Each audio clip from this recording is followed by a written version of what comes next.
beaucoup de femmes qui ont vécu des souffrances en amour, qui ont vécu avec des hommes qui n'étaient pas fiables, pas louables, des hommes fuyants, des hommes qui les décevaient, qui les trompaient, qui les manipulaient, etc., etc.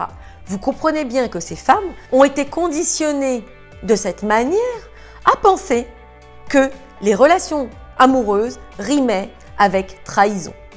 Qu'est-ce qui se passe dans ces cas-là?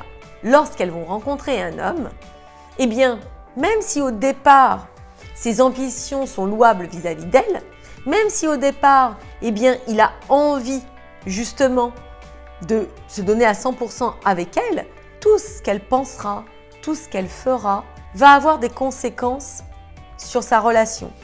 Parce que cet homme va se dire, mince, au final, elle a des insécurités. Au final, ce que je lui donne ne lui suffit pas. Au final, elle est toujours dans l'inquisition. Elle est toujours suspicieuse. Et rappelez-vous ce que je vous enseigne, les hommes ont besoin d'être libres, les hommes ont besoin de ne pas avoir une femme qui est trop pressante, trop oppressante, qui est trop tournée vers lui. Et du coup, eh bien, vous, malgré votre bonne volonté que cela puisse fonctionner, ce sont vos histoires passées qui vont conditionner vos agissements. Donc, il est très important de comprendre que même si vous avez vécu des insécurités, même si vous avez vécu des douleurs en amour, cela ne conditionne pas votre histoire future.